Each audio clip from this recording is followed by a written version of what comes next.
Welcome to Newscasting Ancient Times. On behalf of the LAMB network, I'm here with Mark David Smith to bring you Brit Hadashah accounts as though they happened today. Well, welcome everybody. I trust your week has been blessed and you've been a blessing to everyone you've come in contact with. Well, Mark, it looks as though Yeshua is on the move again. He has these little bouts where you don't hear anything from him, and then you hear big things from him, then you don't hear anything. Well, yes, Andy, and even though we have an official report substantiated by our own Lamb Field reporter, there are other reports coming in from several unsubstantiated sources about this specific event. This is true, Mark. I have here 8 different accounts of the same event. Yes, and an event it was. This episode in the continuing saga of the traveling evangelistic collection of mavericks has a few twists and turns, don't they all? No wonder how many have trouble getting their story straight. It's hard to keep track of things when you have so many. Well, it's not unheard of to receive multiple conflicting accounts from witnesses of the same news story. When this happens, as newscasters, we have to sort through and examine all the commentaries and put together the most accurate handling of the editorials that have been gathered. Yeah, well put, Sandy. This is the overall report we've been able to piece together to this point. What we have is, when last seen, Yeshua and his parishioners had some stormy, phenomenal experiences on the lake that almost capsized several of their now forming fleet of followers. When Yeshua arrived at the other side of the lake in the Gadarenes territory, there came out of the burial caves 2 men controlled by demons, so violent that no one dared travel on that road. Now, this is where most of our reporting discrepancies happen. Some say it was 2 men that came out of the burial caves, but most reports say it was only 1 man with multiple demons. The thing is that no one ever got close enough to really know the magnitude of the demonic activity churning and possessing this person. It's kind of like a horror movie when you see this person or this kind of ghost, and then it kind of separates into multiple whatever, and then you see all this and you think, wow, there's 40 of them, but there's only one. No. Anyway, for our report, we're going to stay with the general consensus that it was just 1 man. Sandy? Well, it's generally reported that the man lived in the burial caves and that no one could keep him tied up, not even with a chain. He had often been chained hand and foot, but he would snap the chains and break the irons off his feet, and no one was strong enough to control him. Night and day, he wandered among the graves and walked through the hills, howling and gashing himself with stones. The more I read this report, it is kind of like a horror movie. You see these zombies walking around, and it kind of reads like a horror movie. It's interesting. Well, seeing Yeshua from a distance, this person ran and fell on his knees in front of Yeshua, screaming at the top of his voice, "What do you want with me, Yeshua, son of God, El Ha Elyon? I implore you in God's name, don't torture me." For Yeshua had already begun saying to him, "Unclean spirit, come out of this man." Once Yeshua was able to calm the man just a bit, he asked him, "What's your name?" "My name is Legion," he answered. "There are so many of us." And he kept begging Yeshua not to send them out of that region. The demons and the man begged Yeshua not to order them to go off into the bottomless pit. There was a herd of many pigs feeding on the hill, and the demons and the men begged Yeshua, saying, "If you're going to drive us out, send us to the pigs so we can get into them." Yeshua said, "All right, go." They came out and entered the entire herd of pigs, numbering around 2,000, rushed down the hillside into the lake, and were drowned. Mark? Well, I'm kind of picturing it here. So this guy with the demons is telling Yeshua where to send him, and Yeshua's like, "All right, go. You want to go into the stinking pig? Go." It's just like, yeah, you can kind of hear him. Anyway, when the swineherders saw what had happened, they fled to the town and surrounding country so as to spread the news of what Yeshua had done to their business inventory. The people came out to see for themselves. They came to Yeshua and found the man out of whom the demons had gone, sitting, dressed, in his right mind, and at the feet of Yeshua. The townspeople were frightened. Those who had seen it told how the man formerly controlled by demons had been delivered.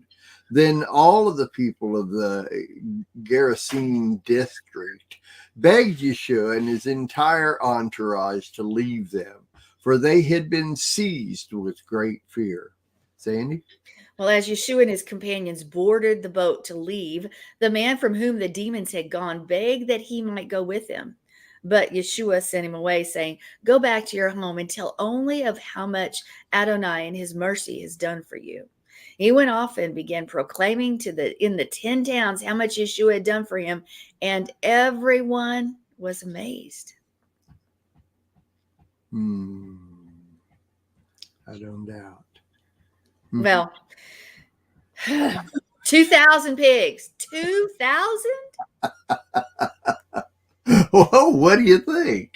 Well, I've traveled throughout Israel and only a few times had the privilege to go outside the borders, so I've only rarely ever seen more than 1 or 2 pigs at once. Then that in itself was only a district where the farming needed constant cleanup and renewal. What in the world would anyone need with more than 2 pigs? Better yet, 2,000? Sandy, you and I do not know this type of lifestyle. Though these animals are not food, there are many outside of our communities that eat pig in many different forms all the time. I know this, but like you say, we do not, nor have not, nor will ever live that kind of lifestyle. 2,000.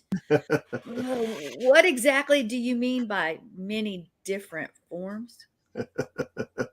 You forgot the actions. Nor have I not. Or sorry. All for another broadcast, Sandy. All for another broadcast. Wow. So Yeshua and his people got in the boat and left. Any idea where to now, Mr. Spy Guy? Who? Me? Wait, no, you're talking about the embedded reporter, not me. No, not you. You get to stay right here with me and let the unnameable spy guy stay out in the field and bring us the story. Well, that's right. And you get to stay right here in the studio with me. But I want to go out too. Well, the jury's still out on that one, Sandy Lou. Thank you all for joining us for another edition of Newscasting Ancient Times. Be a blessing to everyone you meet. Have a blessed day.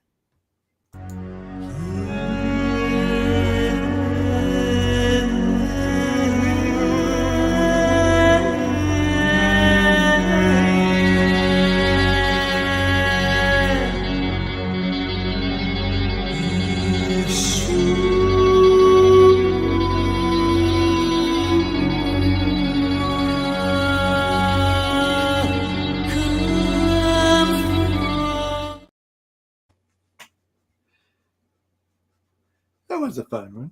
That is a good one. Yeah, that's They're all good. I like them all.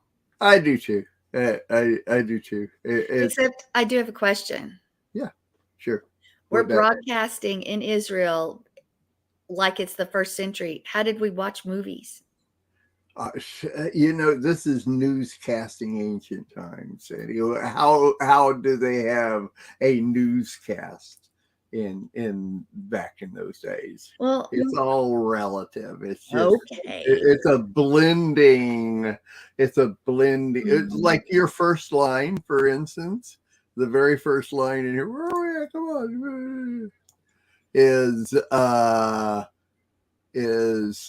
bring you Brit Hadashah accounts as though they happen today.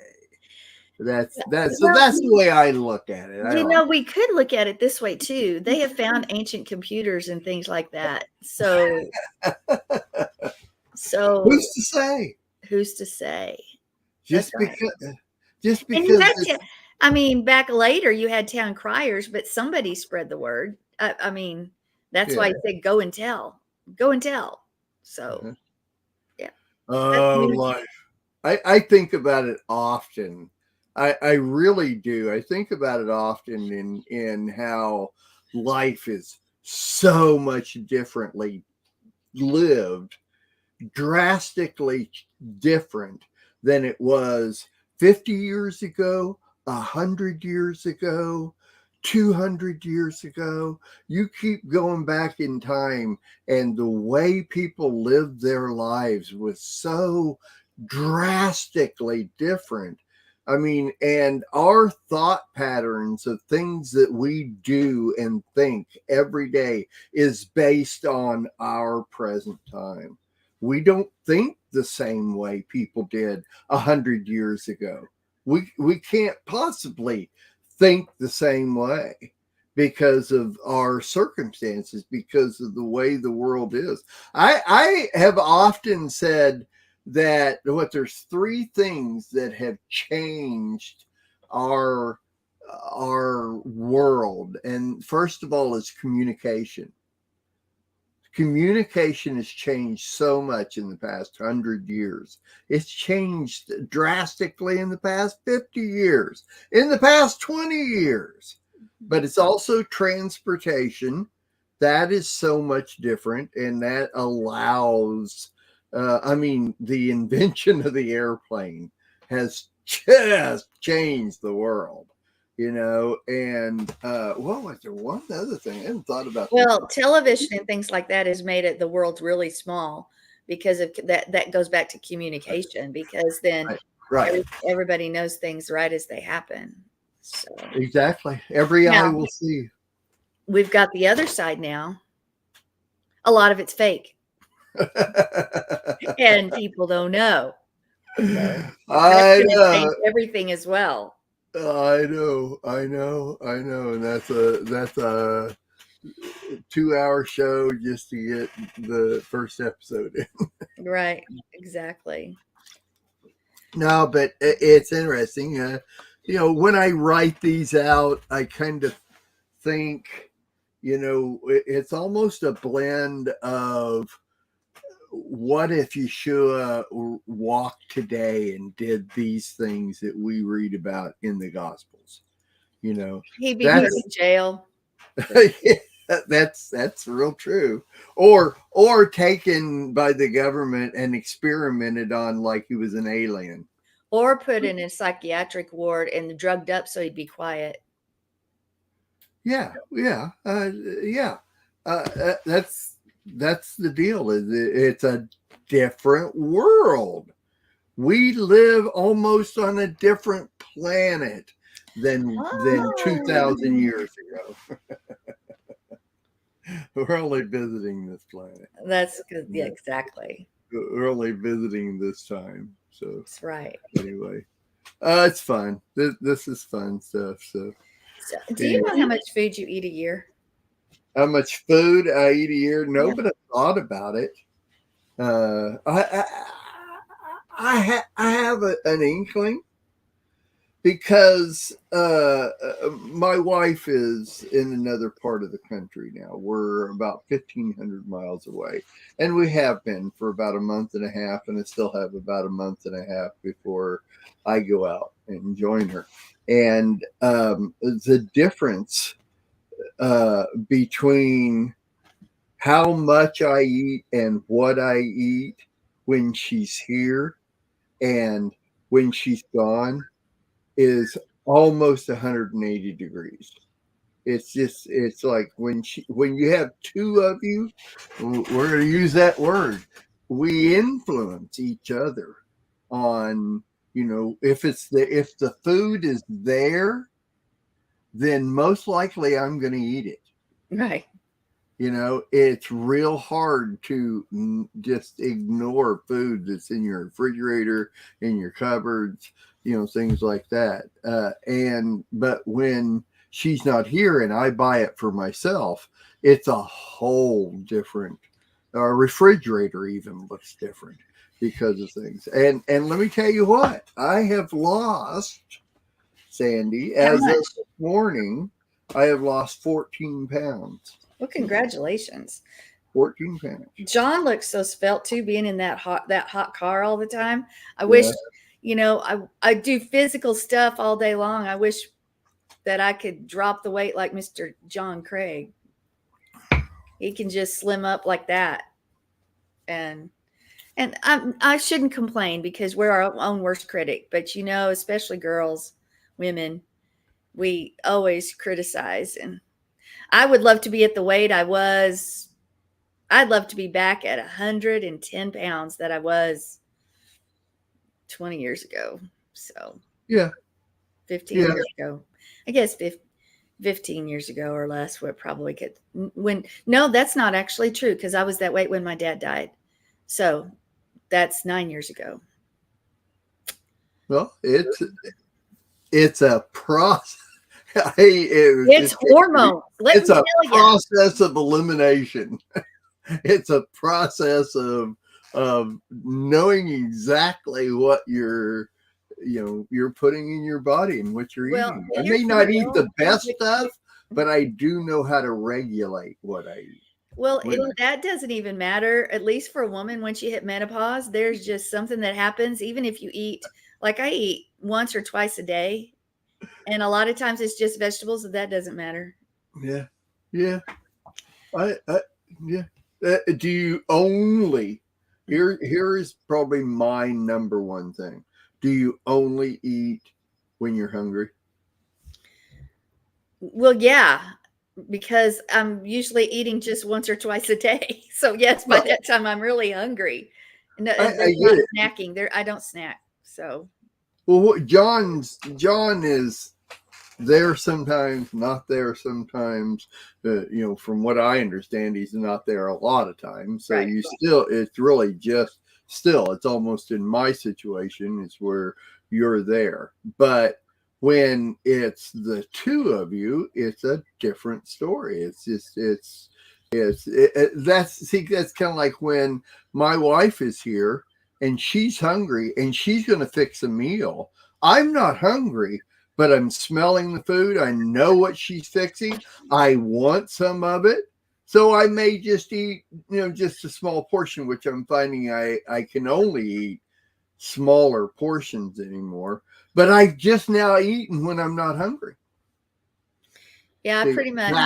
I'm always really hungry by the time I eat. So well, that's what I was just saying. It's kind of an influence thing of, if we're going to be married, then you're going to be influenced in a lot of different ways. And food is one of those things. And yes, you're right. And John's always hungry. Yeah. Because he doesn't eat very often either. So yeah, well, and John's a pretty slim person. Marilyn, I do. I usually don't eat till 1 or 2 in the afternoon. And I try to eat by 5 or 6 in the evening. So I have all of that intermittent fasting thing going on, but it still doesn't help. And most people look at me and they say, "Man, you're skinny," but I still have a belly area that I would like to be removed. I'm a fat boy. So, You know, that's, you know, and I my best weight is right around 200 or a little bit less. And cut 2 months ago, I was 223 pounds. 2 months ago. Now, this morning, I was 209. Well, congratulations. Thank you. Well, to answer that question, I was going to let you know, Yeah, economists say the U.S. Department of Agriculture say the typical American eats just under 2,000 pounds of food a year, a ton. That includes the weight of consumed foods and dairy, meat, grains, fruits, vegetables, and junk food, et cetera, et cetera. But I want to make a quick announcement real quick. Just FYI, I'm inviting everybody to listen this weekend tune in at 3:00 to Life of Worship on Shabbat, because Jonathan's going to be there as part of worship, and then he is going to give the message and testimony. So Shabbat, 3:00 Central Time, you need to do that. But I have another announcement. Sukkot's still on the way, and you need to come. That's right. Because we are gathering more speakers every day. And we know we have Mr. Mark David Smith, John and Sandi Craig, which are great speakers. And then we have tentatively Rabbi Daryl Weinberg and Milena coming to speak as well and be a part of Sukkot. And there are other surprise people that are just around the corner. You just never know. Well, I have some inkling, but more and more keep getting signed on, so you don't want to miss it. The LAMB, Lamb Network.tv, and Life of Worship Sukkot Victory this year, September 29th through October 6th. Go to the website and register. Save your spot. Are we going to sing the song Victory in Jesus? The theme song is See a Victory, and it's Jonathan's doing it. I'm going to see a victory. I'm going to see a victory. He's going to actually do that on Shabbat too, but that's the theme song. Victory, but the See a Victory is the theme. Yeah. Cool. Very good. I'm looking forward to it. I got my bus scheduled, bus paid for, and taking a bus there and back. So there and back again, a journey by. I'm sorry, when you said that, that's the first thing that popped into my the larger than life, you know. Yeah. You know what I'm referring to, right? Yes, the larger than life Hobbit, I think. Yes, by Bilbo Baggins. There and right. Back Again by Bilbo Baggins. It's so funny. I just saw a movie the other day with the actor that played Bilbo in the movie as one of the main characters. He pops up every once in a while. I like it when I see those. Anyway, speaking of movies, Sandi, have you seen any movies lately? No. You haven't? I don't know. I went and saw Oppenheimer. You know, they have this big deal about Oppenheimer and Barbie coming out at the same time. And Barbie is now the fourth biggest box office numbers in history now. It's now number 4. Why? I've heard it's really chauvinistic. And I don't know. All I've seen is the previews. If I watch it, then I'll watch it when it comes out on DVD. I'm sure it would have been fun on the big screen, but anyway, I kind of thought Oppenheimer was probably going to be very good on the big screen. But it's 3 stinking hours long. It's exactly 180 minutes. That's a long movie to sit and still. Let me tell you what, a good hour and a half could have been left out of the movie, and I'd still got what the movie was about. The movie is not about the atom bomb. That's not what it's about. It's about the man Oppenheimer and his life, and you know who he was, and you know the whole thing. And it's kind of like it's a drama documentary is basically what it is. And there were times, Sandi, when there were 3 different timelines going on at the same time. In other words, they would jump from this timeline to another timeline, and then jump to a completely different timeline and different things going on in this man's life and other people's lives, that it was like an hour into it, it's like, I have no idea where we're at. I don't know what's going on. By the end of the movie, you do get the gist of what the whole thing is. And the man was quite incredible, and what he did was quite incredible. But it's too much. I don't know. I can't say I don't recommend it. I just put out my opinion here is that it's just, there's just too much there. Anyway, Robert Downey Jr. was impeccable. Was he the guy? Really good. No, he played the senator that was trying to manipulate Oppenheimer. And anyway, it was really good. The movie was good. It's just too much. What? I like Robert Downey Jr. I do too. I like his politics too. So. Oh my gosh, the guy can do. He's a character actor. He can do several different things. Oh yeah. Oh yeah. Well, I was going to say I had a professor Oppenheimer when I transferred from Oral Roberts to West Texas State University, and I had to retake because they accepted all Oral Roberts credits except for stats, and so I had to retake statistics, and the class was much better at Oral Roberts than West Texas State. And it was just really, he was just a really hard prof to understand, get into, and just, it was just a hard class because of him and his personality. So, yeah. Has nothing to do with anything except when I hear that name, I also think of my prof. So, yeah. That's interesting. Did you see any other movies recently that are out there?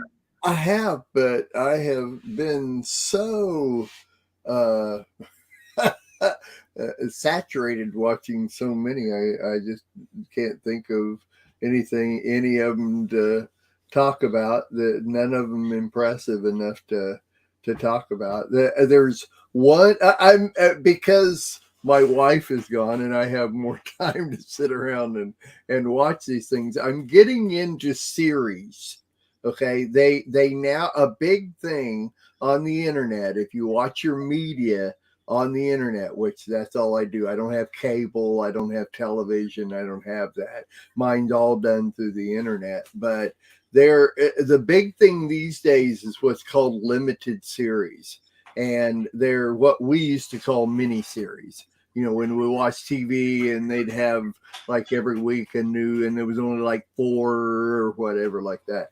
Now they have, it's what's called limited series. And there are some really, really good concept limited series out there. And I tell you who's coming up with the best, in my opinion, to keep me liking them is Apple Plus TV. They have got, of course, all these now are on demand. You have Netflix and Hulu and Amazon and Apple and all these different ones. Paramount now, it's all on demand, so you can just go on and watch whatever you want whenever you want. And Apple Plus TV has the absolute best content of shows that I've come across now, and they're fairly new. They've only been around a year or so, a couple of years maybe, and they've come up with some they put good quality into their. I'm not advocating that their stuff is righteous or anything at all. I'm not advocating that. But you know me, I like anything that has a concept to it. Is a not just a day in the life movie, or this is what happened movie, and this is these two people traveled the land or whatever like that. I want a concept movie, and The latest one, and I will recommend this, is a limited series called Silo, Silo. And I do like dystopian movies. I like movies that depict what's going to happen after the world goes through a worldly crisis, and then apocalyptic things happen. And this movie is based all inside, and it's all 10,000 people living in an underground silo. Wow. With like 50 stories, and they have a whole hierarchy system of higher ups, government workers, engineers, the whole thing to make the silo run. But the idea is, why are these people living in this silo? And they're not allowed to go outside. Ooh, so they're not allowed. It's not a choice. That's right. They are if you commit a crime, or you say, all you have to do is say, I want to go outside. That's it. That's it. You can go, but you cannot come back. What does that tell you, Sandy? It tells you that there's something the government doesn't want you to know about outside. And it's so good, because this whole series I'm watching is like, oh my gosh, it's like us.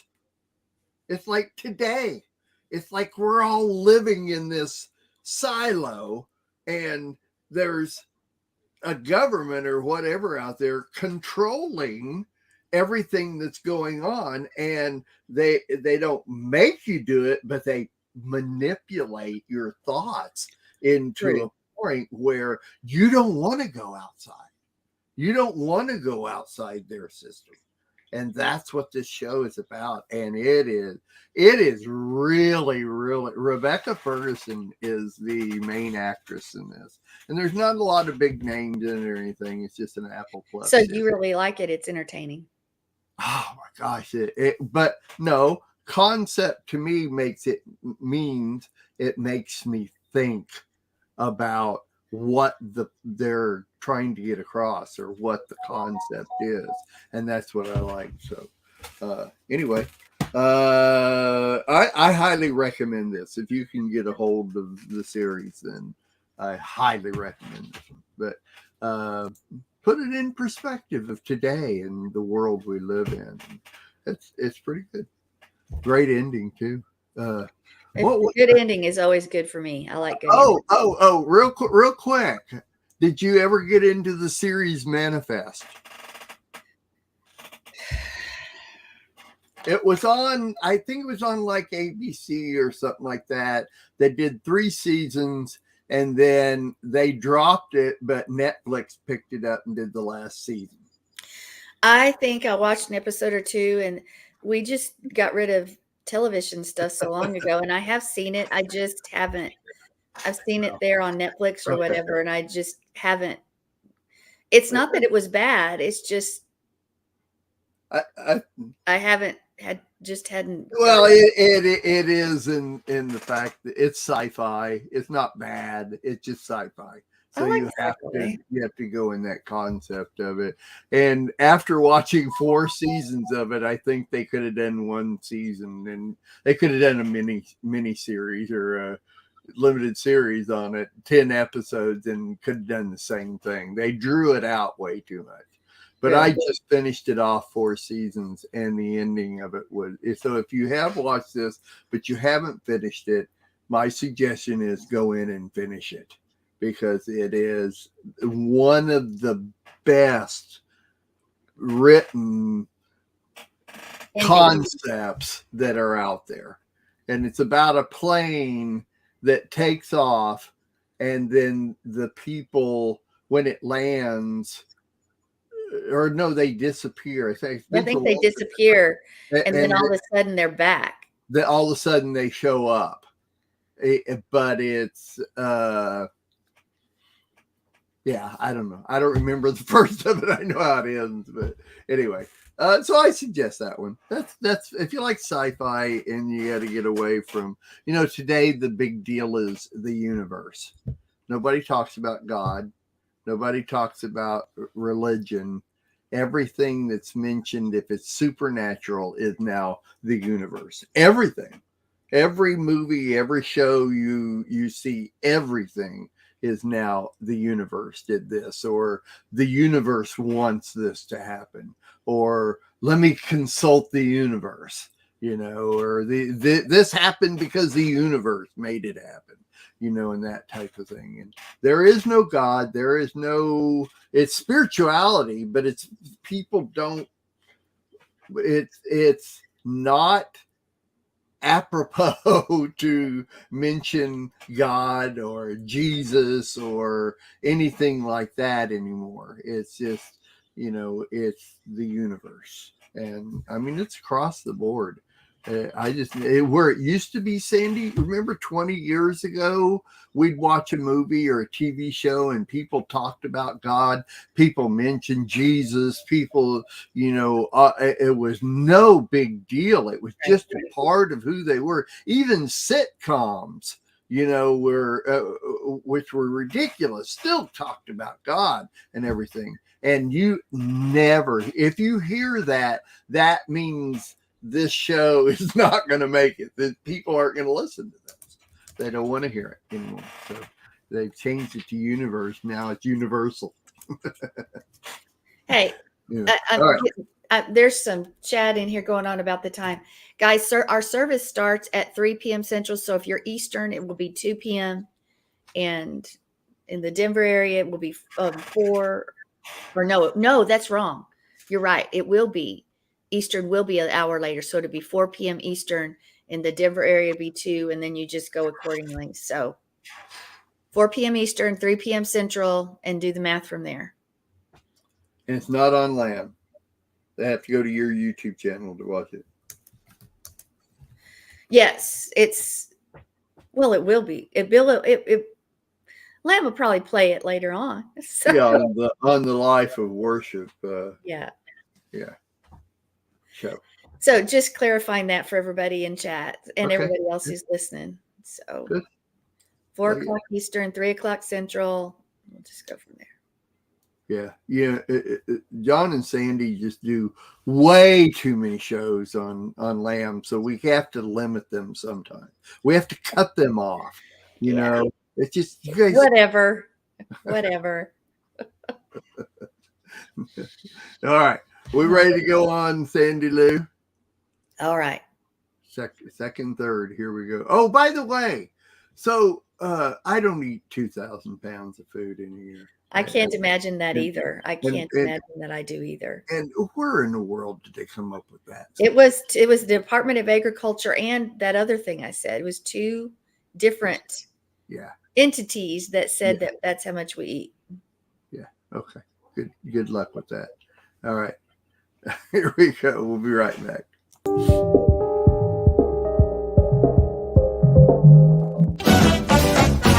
We'll be dancing in the streets, dancing at his feet, dancing in the streets of gold.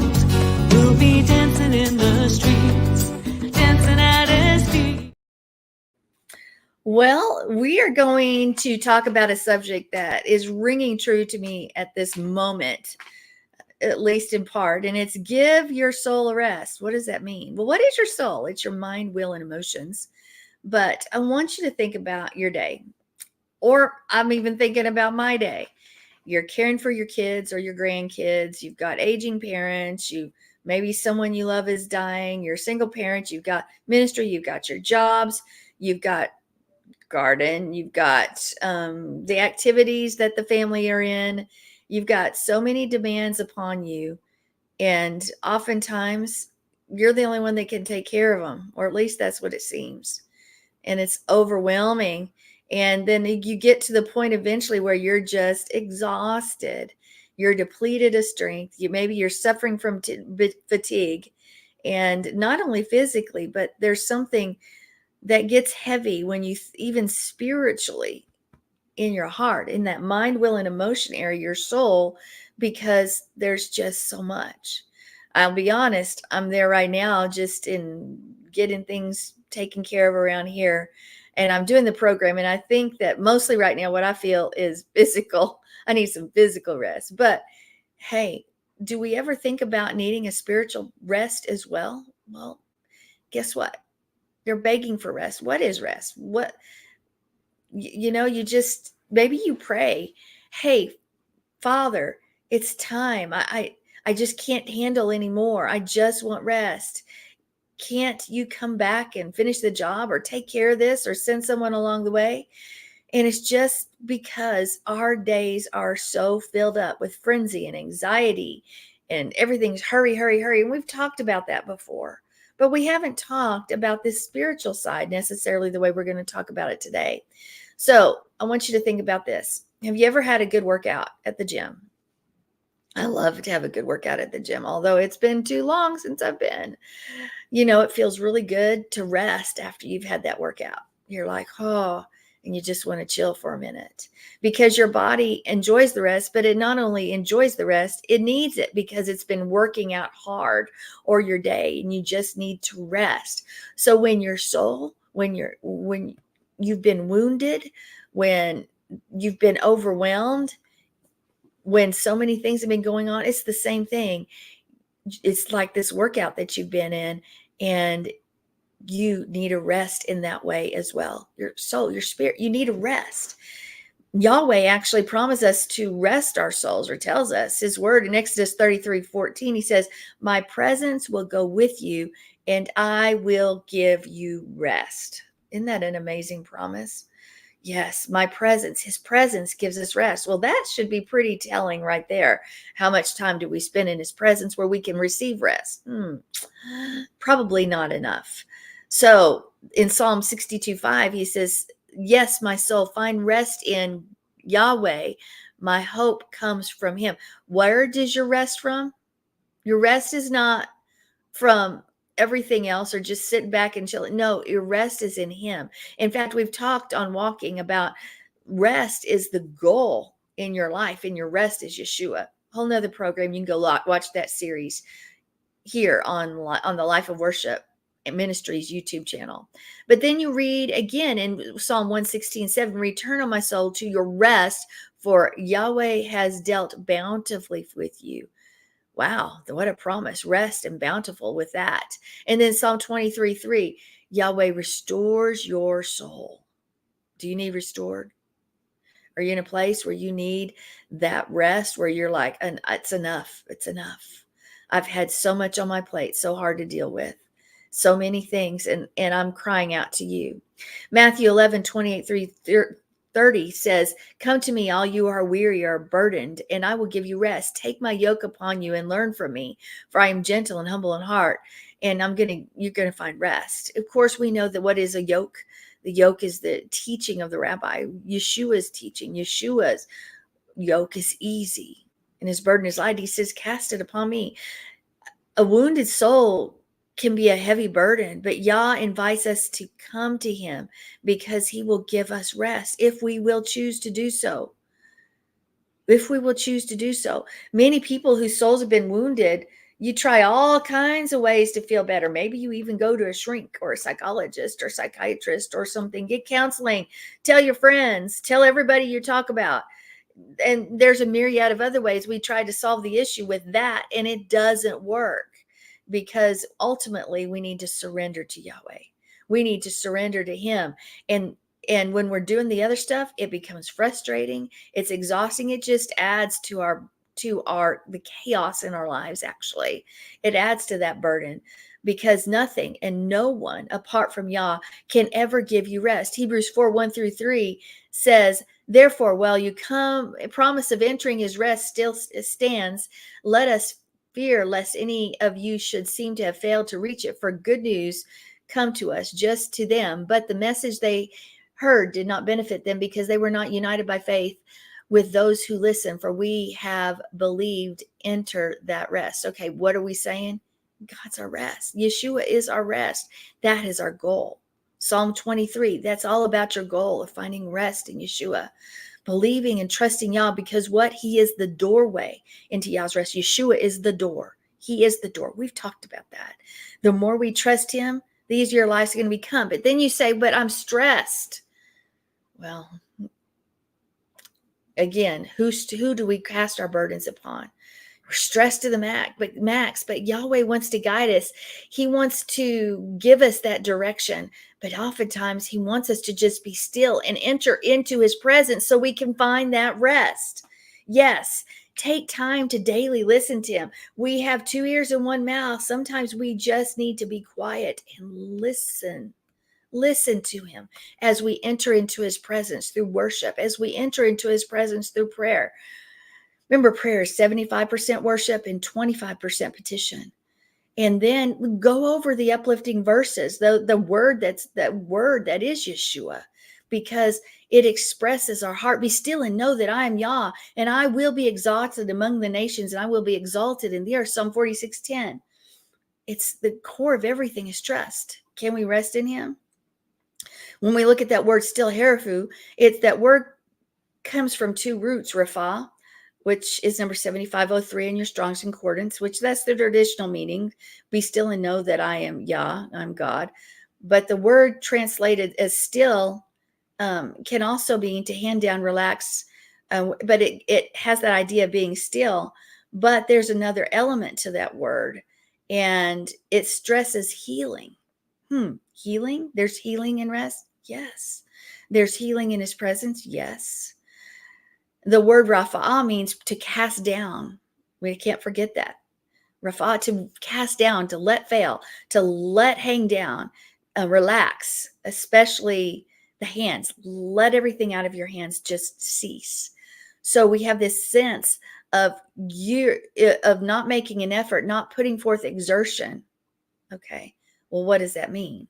Well, expresses the idea of leaving everything to him. How many times do we say, okay, I'm giving it to you, Yahweh, and then we grab it back? We hold on to it. We worry about it. We fret, et cetera, when he says, no, cast it upon me. Let go. Let it go. I'll take care of it.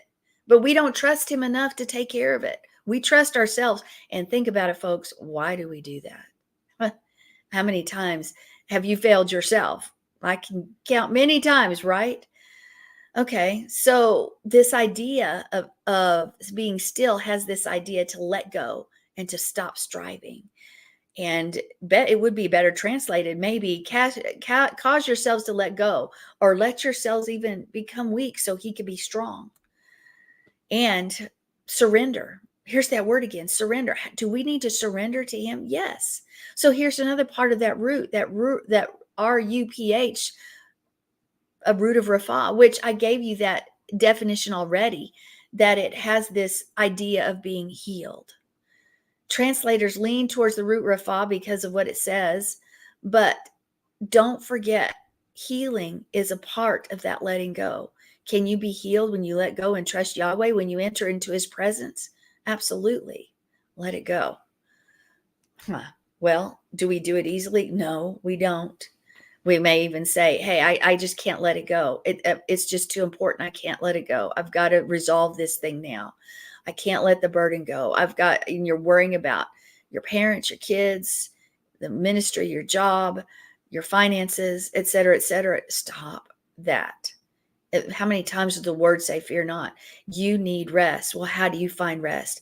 Enter into his presence. Make time for him every day, where you stop talking, where you're worshiping, and where you listen to his voice. Be still. And it may be uncomfortable. It may take 10 minutes even to shut your own head down, because the thoughts, I need to go do this, and I need to do this, and I need to do this. But that's not going to give your soul a rest. It's not going to happen. Be still and know that I'm God. Listen to me. Don't have your electronics with you. Don't come in expectation with objectives. Just rest in him. Rest in him. Look for a place where there's solitude. And you may have to schedule it in, because it's not just going to happen. Schedule it in. If you have kids, find somebody who maybe can watch the kids for a few minutes or something. So stop the thoughts that are going to randomly, the enemy's going to put thoughts. What does the word say? Take your thoughts captive. So do that. And then he says he's going to satisfy your weary soul. So enter into his presence, worship him, Quiet the other voices in your head. Set apart time. Take time. Rest your soul, your mind, your will, and emotions. But it's all about trust. It's all about letting go of everything else, having that spiritual retreat that you need. Do you need a spiritual retreat? Yes, you do. When? Every day. But sometimes the burdens are so great, you need extra time and you need to practice it and you need to rest regularly. My soul waits in silence, for my hope is in him. That's Psalm 62:5. Are we waiting on him? Do we linger into his presence? Do we look forward to that time when we get to just worship him and listen to him and experience what he has for us? Because Yeshua is our rest. He is our goal. Take a spiritual retreat. Rest your soul, not just your body, but rest your soul. And Mark, come on in. I was just fixing to look something up. All right.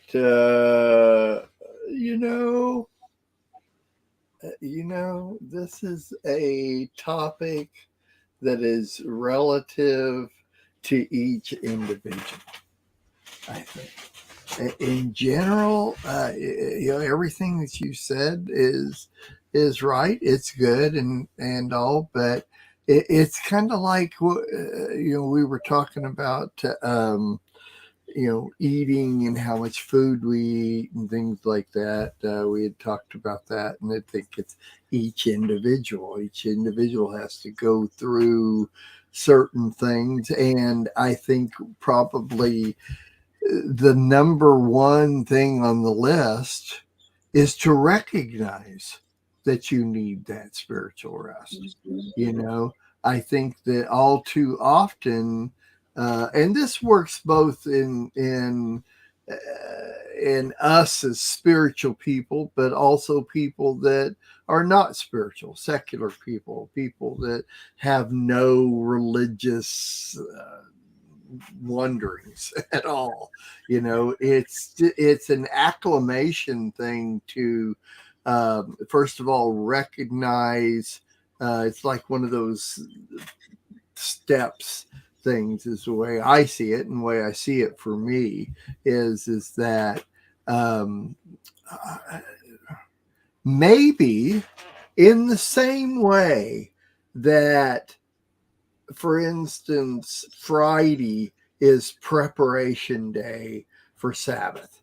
Okay. And a lot of the things that I think about, I kind of use this analogy for me, is that maybe preparing oneself in their day-to-day lives, and not only in the physical things you do, making breakfast and cleaning and all this kind of stuff, which is just normal routine, but to regulate to the point where even in our spiritual growth and our spiritual day-to-day things that we do, if we could balance those things out better.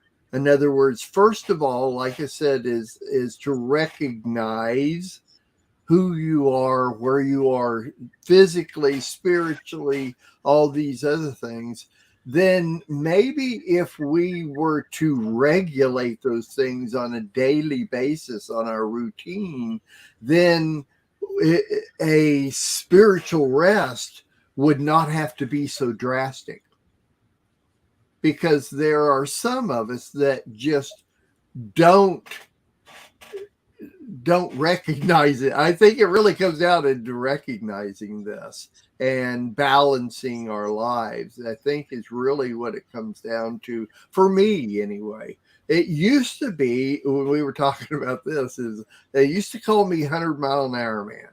Okay, because everything I did, no matter what it was, work or around the house or involved with people, relationships, at congregation, everything I did was 100-mile-an-hour man. It was like I just jumped from one thing to another. I'll never forget that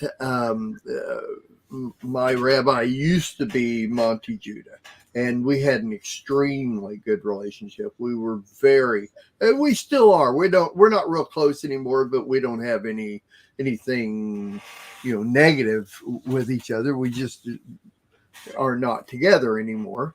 And I came to Monty after a few years of being involved with him, and asked him, from your point of view and knowing me all these years, give me an assessment of me. How do you see me? And his first question was, "Are you sure you want to hear this?"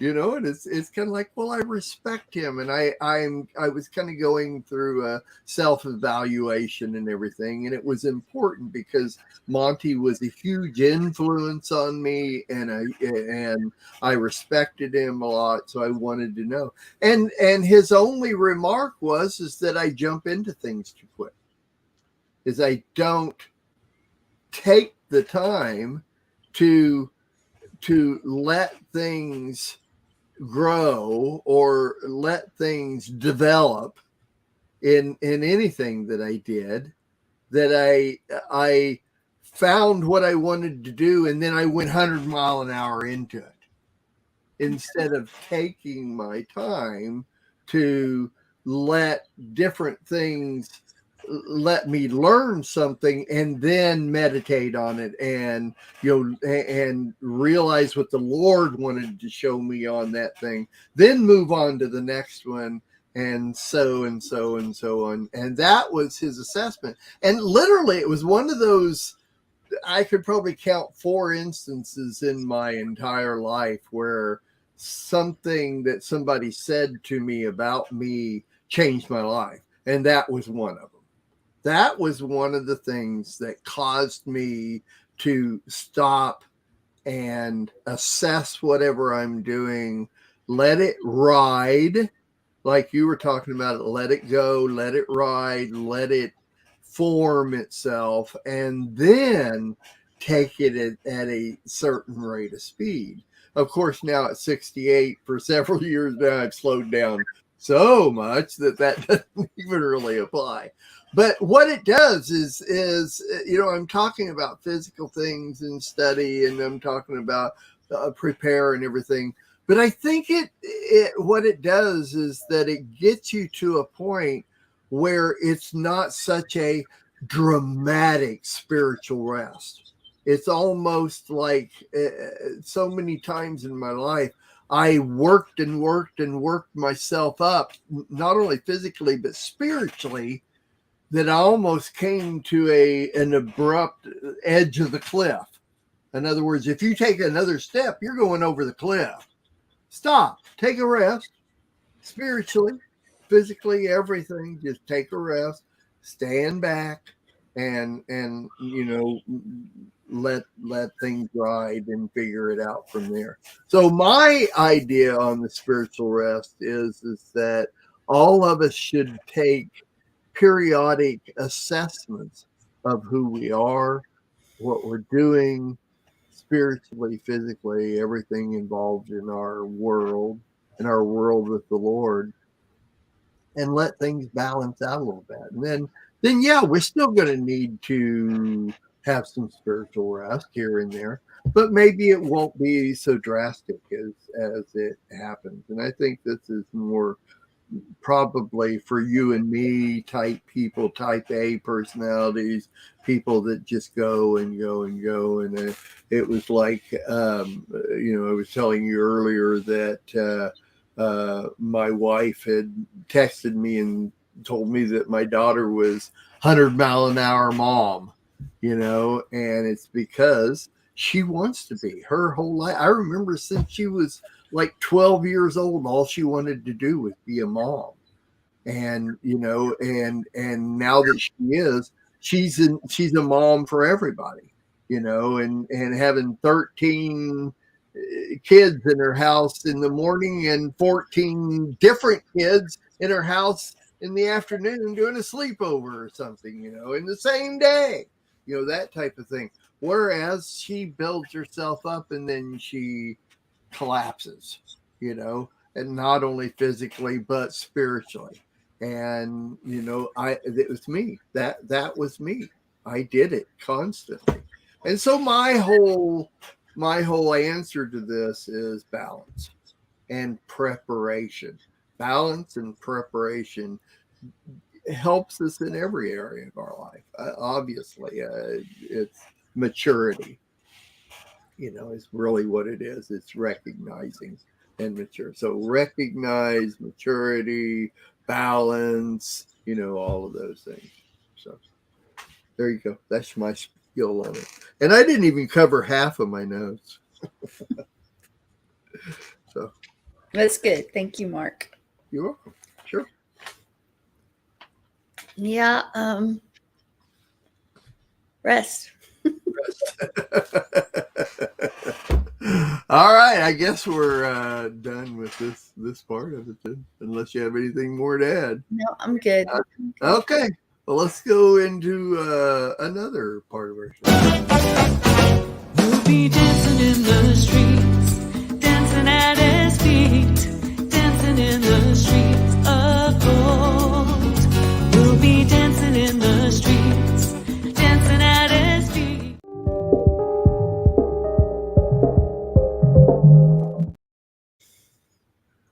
My question, Sandy, to you is, when the show is done today and we have less than a half an hour, are you going to rest? Can't. No way. Sandy. Got to get to the garden before it's 100 and whatever today. Oh, and I've got to get to, well, I've told you, yeah. In fact, like I said, I try to push everything else I need to do, ministry, work, everything, to the later part, so I can be in the garden from 6:30 in the morning till 10, because that's the best time. So. Okay. All right. Well, you're going to get your rest sometime, whether or not you want it or not. Yeah. That's all right. Well, I do, you do several shows. You do the Walking in Spirit and Truth show, and the Monday morning prayers, and sometimes with John, you're on Monday Reason, and I do another show at the same time on Friday called Let Us Reason Together, Friday edition. So tomorrow, our main topic is going to be influencers. Okay. And I thought, I always love to talk to you about, the different topics that we come up, because I love your perspective and I love, what your opinion on different things. And so I thought today we'd talk a little bit about influencers and what it means. I think she's got a dog going on in the background or something. Anyway, so, these days are not different than any of the world's people days. How do I put it? Any other day in history when it comes to influencing people, because the whole idea, well, let me give you the definition of influences is a power affecting a person, thing, or course of events, especially one that operates without any direct or apparent effort. Power to sway or affect based on prestige, wealth, ability, or position. A person who exerts such power. And so we all are influencers. Okay. So it to me, it boils down to, if I were to tell you to do something and you do it because I tell you to do it, now I've manipulated you. But if I teach you something as teaching, it is now a suggestion, in my opinion. Okay. So if I'm teaching you about certain things that has to do with our lives, spiritual, physical, whatever, now it is totally and 100% up to you to make the decision of, am I going to do that or not do that? And there are people in our lives that we have more respect for than we do others. And it has been from birth. You know, for instance, as we're growing, as we're born, we're growing, we're reaching certain points in our lives. Everything that our parents are giving us is life. And it's not, they're not influencing us. They are raising us. They are developing who we are, both, you know, physically, spiritually, the whole thing. And then we reach a certain point, and I think we've all pretty much experienced it as adults, that there are there are children that are called toddlers, and toddlers become toddlers because they are now making their own decisions. So the parents can either tell them to do something, suggest to do something to them. Now it kind of switches to I'm raising you and this is the way it is, to now it's perceived by this young person that what you're saying is actually a suggestion. And whether or not I do this or not, it's so funny because my brain goes, one of my favorite shows to watch is America's Funniest Videos. And it's some of the funniest videos is when the parents videotape telling their children something, and it's like they're sitting there eating off their tray and said, now don't you get that on your face. And they'll take it real slowly and they'll just touch it to their face, you know, just to be rebellious, you know. Well, at this point now the parents have become influencers, not necessarily the rulers of the house, but the influencers. And and I think that it's a learned response to life, to people. It's what we do. We learn to trust somebody, to respect somebody, to take their advice or to take, you know, what they're saying as, I will do this or I won't do this. And so it's a learned response that we start really early doing. And as we grow, there are people that we come in contact with. There are people we can see on TV and movies that influence. In other words, it's whether or not we have decided what this person is saying or even doing is going to cause me to want to respond to that. Doesn't necessarily mean we're going to do it or we're going to say it too, but whether or not we're going to respond in a certain way to that. And as long as we're not recluses, like I'm kind of almost a recluse at this point because I don't get out much, I don't watch much, but it's whether or not I want to bring that into my life.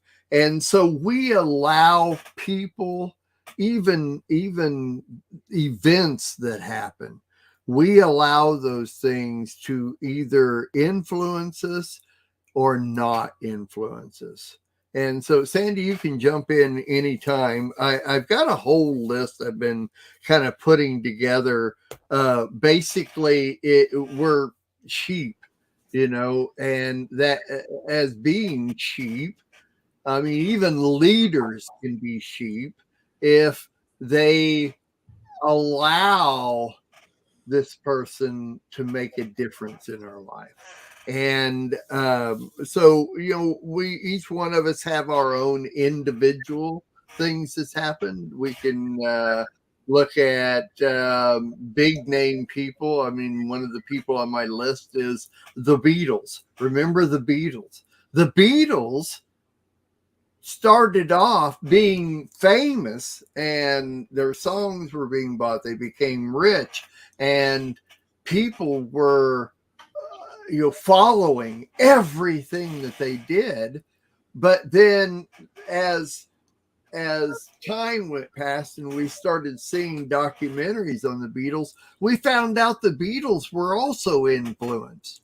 I mean, there was a time when they went through drugs and they went through this Hare Krishna, thing of what they were, all entered into their music and their words and everything, which in itself started influencing the world.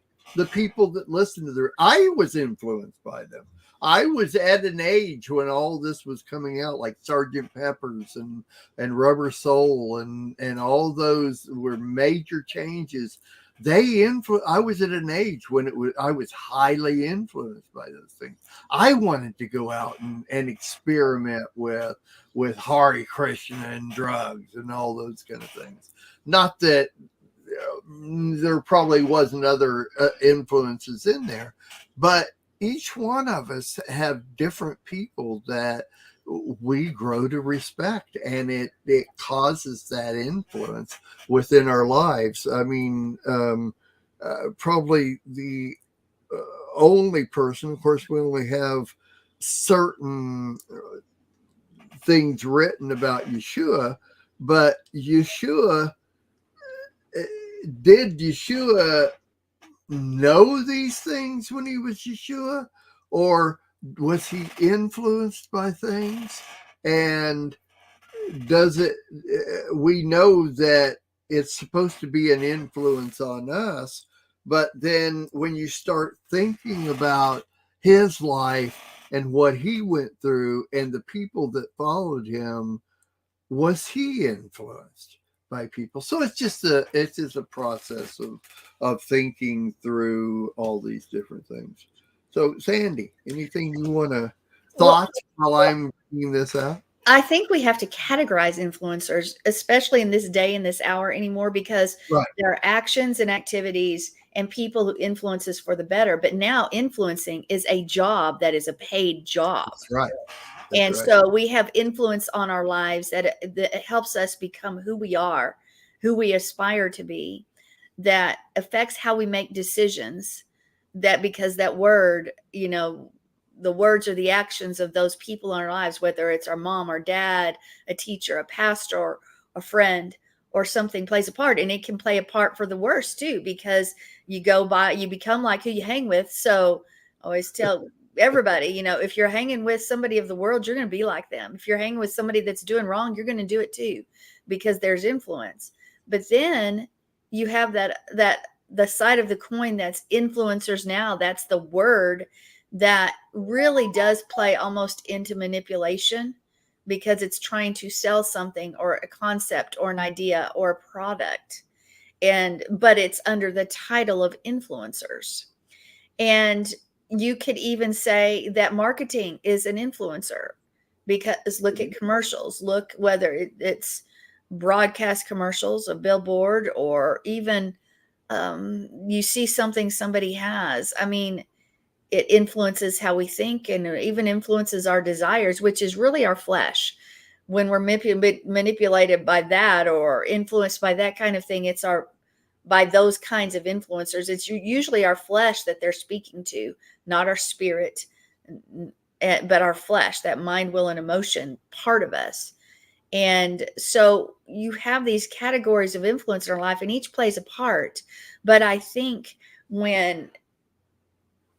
ultimately our influence should be the word of God. It should be the Torah, should be those who we've allowed to be authorities in our life, our parents, our wife, our husband, our pastors, but ultimately Yeshua and his word. That should be the number one influencer. And the more we draw towards that, the rest the less likely we're going to be manipulated by the influencers that are all around us. And so we need to weigh. It doesn't need to be balanced. Honestly, on that one, it needs to be all this and none of the world.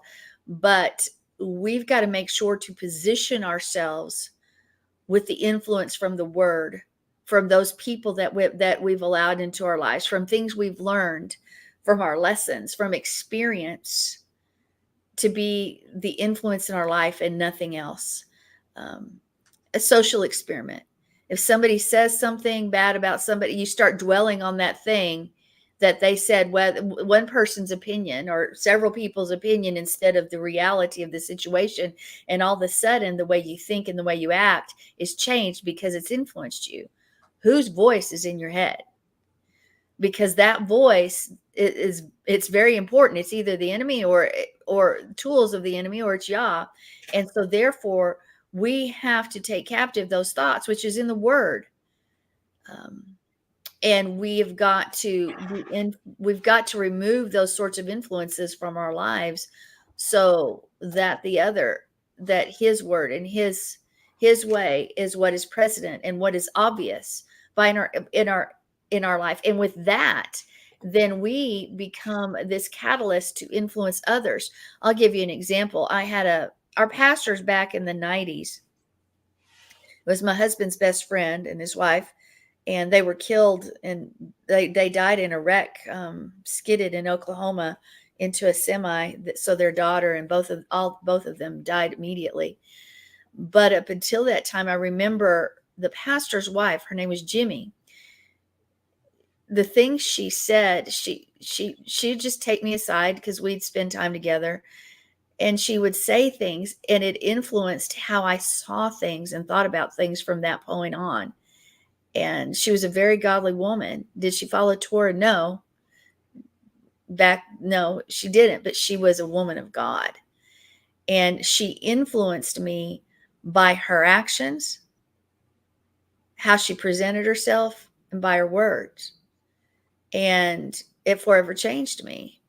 And even changed, it probably influenced the way I pastor as well, and how I try to bless others, because when the influences we have can really be influenced will ultimately influence others for the good or for the bad. Mm-hmm. So it doesn't stop at us. It keeps going because we take something on, and then it's passed on.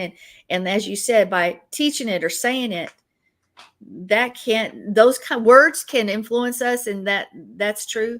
But behavior and lifestyle is a huge one too.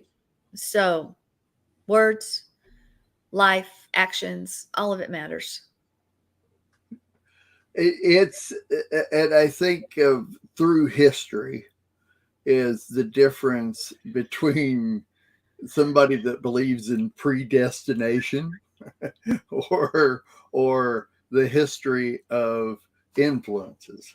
In other words, yes, I believe that the Lord knows that because people do things, react to things, and are influenced by day-to-day lives, that we're going to react a certain way. And the Lord knows this. In history, the Lord knows that this is going to happen in the future because man reacts to things.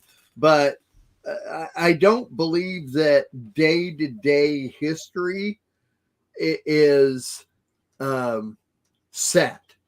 In other words, there's nothing that's going to say that our president is going to do this tomorrow.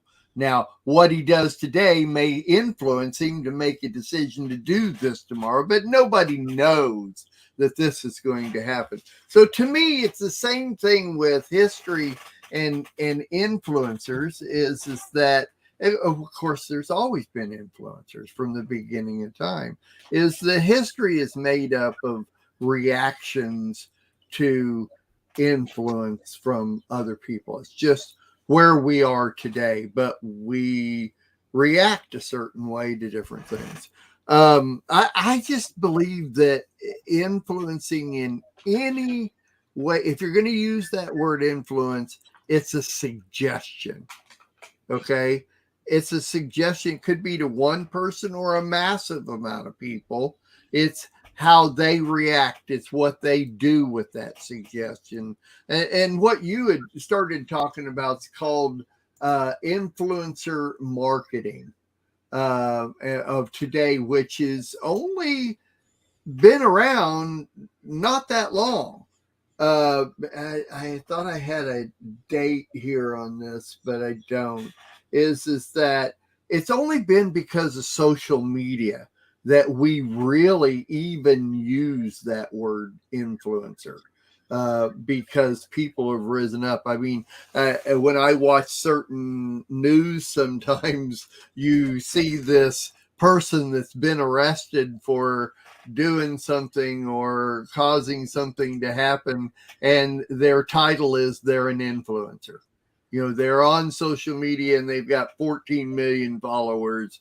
And I mean, one of the funny things that I remember on America's Home Videos is a little girl that's not more than 9 years old and got her mom's camera, and she's telling people how to put makeup on at 9 years old.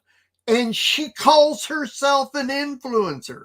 This little 9-year-old girl on social media is calling herself an influencer because she's teaching girls how to put makeup on, you know, and it's funny, yes, but it's real.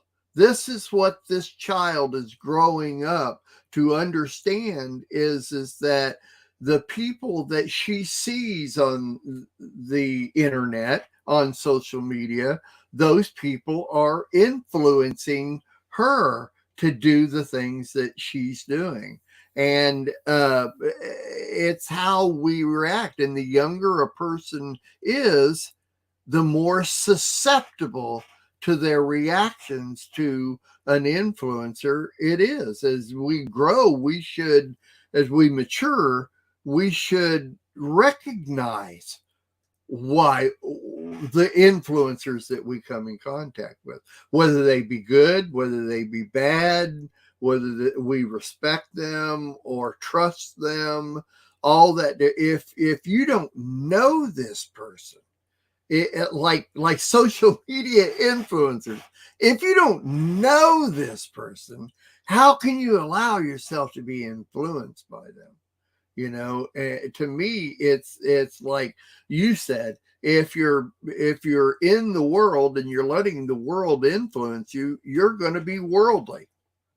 Okay. But if we've made the decision to abide by the laws of God and live our lives based on the laws of God, then we should not even go there to allow that to even influence us. Now, I disagree with you maybe here in that I don't think that the word of God is an influence. Okay. I because to me, I really do believe that influence means suggestion. Okay. In that way, I don't see the word of God as an influence. To me, it's the laws of God, whether they be stories about different things that's happened, or literal 613 commandments, or the stuff, you know, everything that's mentioned, how we should live our lives in the Brit Hadashah, the whole thing. These are not influences to me. This I take as the God gospel truth, and that's it. It's not a suggestion. Okay, so and I know you know that too. I know you know that, and you agree with that. Go ahead. You're muted. Go ahead. Go ahead. It does play a part, though, how your decisions are made. Right. And how you live your life. I can see it as an influence to somebody that's brand new. But once you've made a decision that you're going to abide by the laws of God and this is how I'm going to live my life, now it's not an influence. To me, it's not an influence. It's that is the way I'm going to live. I'm not going to let it influence me. I'm going to let it tell me how to live. And see, I can see it as like my mom always told me, if you have something good to say it, because otherwise you're stealing from that person. And other people would say, well, that's flattery. No, I was raised that way, but it influenced me at the beginning, but it still has affected my whole life and the way I talk to people. Okay, I see that. Because there was one point she influenced me, and that influence has made me who I am and is now inbred in me. Right. And that is what I do and what I become. So that word, yes, it's there at the beginning and it's truth and it doesn't deviate. It is life. It is Yeshua, but it becomes part of my DNA. Therefore, it influences me on everything I do and everything I say. Anyway, that's sort of how I look at it, which is the same. I mean, we're splitting hairs here, actually. No, it's good to refine, and we are reasoning this out, from what we understand. I mean, and that's why I love discussion shows, is so that we do reason things out, because you say stuff that I hadn't thought of and vice versa.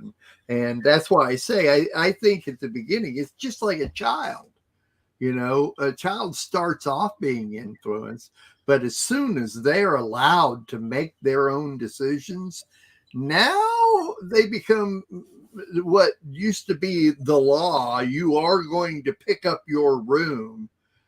Once it becomes in their mind of, yeah, really, am I going to? Or I'm going to pick up my room in a couple of hours. Now it's become from law to suggestion. Whereas with the Word of God, it's the other way around. To me, when you're new, it's an influence. But once I've made that decision, then it becomes law. I don't know. I'm reasoning through it too. These are things I've meditated on for a couple of weeks, knowing that I want to talk about this. But I want to hear what other people have to say about it. That's why I'm just excited. And what time is it, Sandy? It's time. Sandy, yell at me an hour I was gonna let you know 3 minutes ago, but Hi. We're gonna run late. Thanks everybody for joining us, and we won't see you next week, but we will the week after that, right, Sandy? That's right. All right. God bless everybody. Have a great week. Shavua Tov. Bye.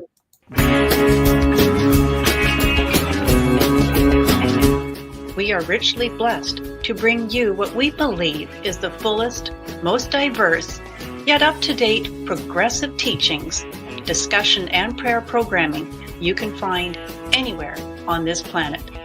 Be sure to take the tour of the MessianicLambRadio.com website. I'm Susan Hoogie, thanking you for joining us on the Messianic Lamb Video Network.